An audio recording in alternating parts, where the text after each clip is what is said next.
Hey, what's up everybody? It's your guy Realistic and I'm doing another tutorial for soundoracle.net, and today we're going to talk about studio foam and some possible alternatives at the end besides studio foam. But first, before we get into that, if you're not already, be sure to subscribe to our YouTube page. That way you can stay up to date with our latest videos. And also, Oracle and I have a brand new online course called The Art of Beat Mixing. It's hours worth of content. We even have PDF mixing guides in there for you to follow along, and a free drum kit comes included as well. So I'll leave a link in the description below for you to be able to check that out.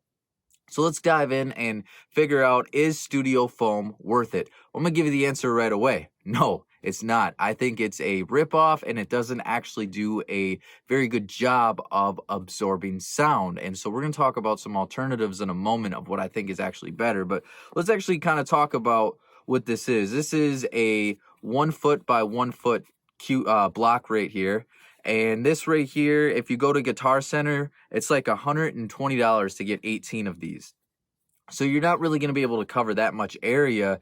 And the frequencies that this absorbs is only between about 1 to 1.5 K, so about 1,000 hertz and around that room. So we're really not absorbing that much. Now, if you've already have a bunch of studio foam in your studio, I'm not saying just go ahead and tear it down. I'm not saying that your room is better off without it. There are some things that it can help with. It helps a little bit with some flutter echo. It can also help with some reflections, reverb reflections. But what I'm saying is if you're looking to update your studio, or maybe eventually you can start to phase the studio foam out and start to replace it. That's what I did. I had a lot of studio foam for a while, and then I would slowly, by section of my room, I would phase it out and get into something else, which I'm going to start talking about now. So what I actually suggest is getting fiberglass, and the most popular one is Owens Corrin 703. So I'll show you that here. There's some cheaper alternatives that you can get too, like rock wool. But there's a lot of controversy out there about if it's bad for your health over long term, or if it's bad for your lungs as you're breathing it in. But it is cheaper. But the thing about why I think fiberglass is better is one, it actually absorbs a lot better frequency range. This will absorb between 200 hertz all the way up to 20,000 hertz. And then here's the craziest part, right? Not only does it actually do a much better job, like on 1,000%, but it's way cheaper. That's the big thing, right? So I can get 6 of these panels right here, right? This is 2 feet by 4 feet by 2 inches. And so this right here, I was able to get 6 of these for $60. The shipping was like $30 or $40. So altogether, after shipping, I paid like $100, but I was able to get 6 of these. So I was able to cover 24 by 12 feet. Now, the thing with the foam here is it would take 8 of these to cover up one panel, right? And so for what we're paying for at Guitar Center, right, we're going to only be able to cover 3 panels, right, in the same area. Versus if we just buy a box, we can get twice as much for for $20 less, and it's going to do a much better job. Now, here's the thing that kind of comes with the fiberglass is you kind of have to, do it yourself kind of thing, because it's going to come in a big box, and it's not going to be covered like this. It's going to be all like yellow fiberglass, right? And so you're going to see that it's just going to be exposed like this. So you got to wrap this yourself. I do suggest wearing gloves. It can really cut your skin up and get itchy. If you got sensitive skin too, you'll definitely break out. But anyways, it's pretty easy to do. If you download the Joann Fabrics app, you can usually save like 40 to 50% off fabric. That's literally what I've done each time. And it usually, for a box of 6 of them, only costs me about $20 worth of fabric. And so there's a lot of different ways that you can go about doing this. A lot of people, if they want like a really professional look, they'll actually cover this in like a wood frame, which I've done a few times where I've covered this with a wood frame. I did did this here where it's with the wood frame, and it actually just presses right in. So it's the fiberglass is so dense and so rigid that you can literally just stuff that in there. I also built wood frames around these ones as well. But I'm gonna be honest, for the ones that I have on the wall, I just really didn't have the patience to build little wood frames around all of them, so I kind of took the easy way out. But a lot of people do like to put wood frames around that. If you don't want to do that, all you got to do is literally just take the fabric and wrap it around and staple it in there. I do have a suggestion for what you can do to get your staples in there a little bit better, because what's going to happen is you're going to staple into this and they're not going to catch very well because the fiberglass is so dense.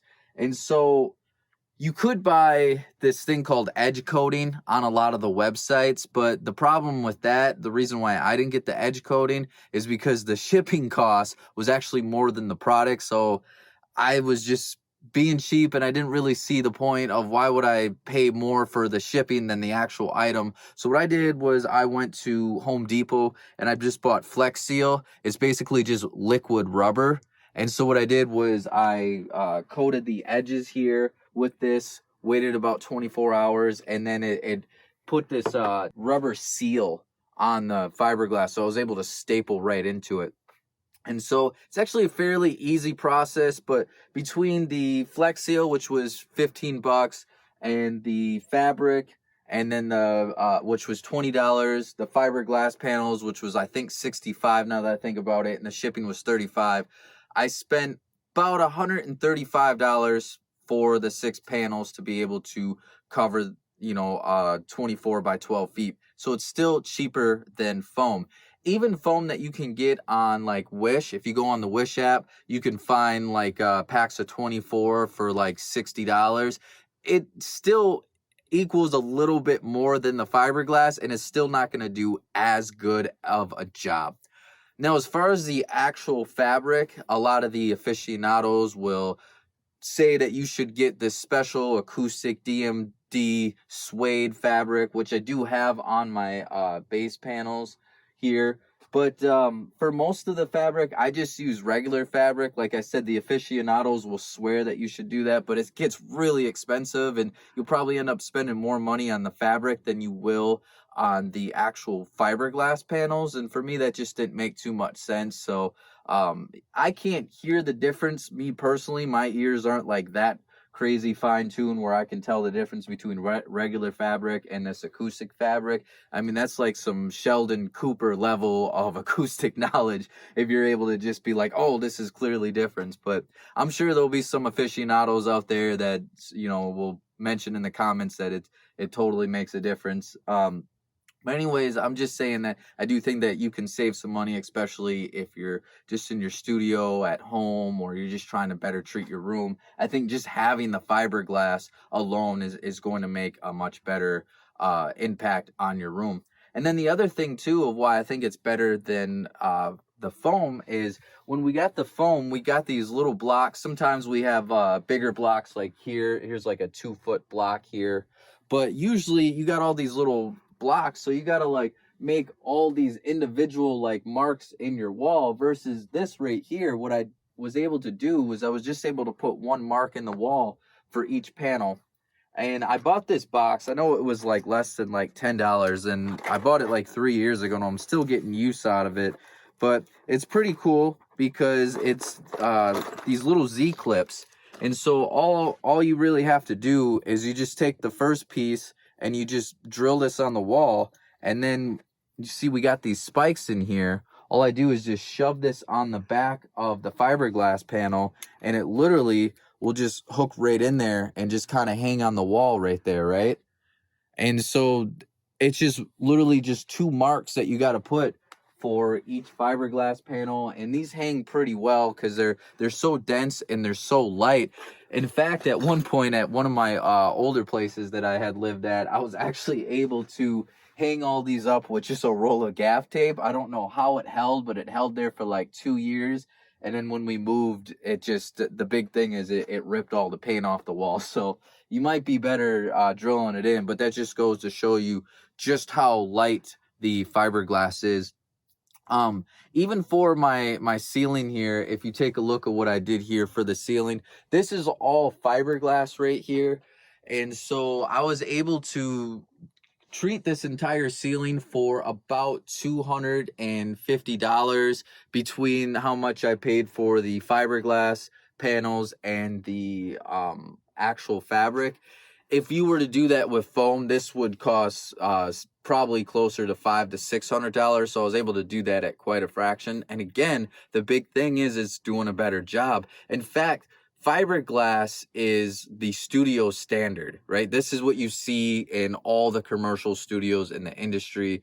This is the standard. The one that I use is Owens Corning 703. That's kind of the standard. They do have some other models, some 702s and 705s. And like I said, you could also use Rockwool as well, but I just went with the 703 because that seems to be the standard. And another thing too is I'll put some links in the description. We're not sponsored by any of these companies. This is just where I buy these products from, but I'll put the link in the description below. But two places that I get a lot of my fiberglass from is Acoustamatic.com or Acoustamac.com. And then the other one that I recently got is buyinstllationproductsstore.com.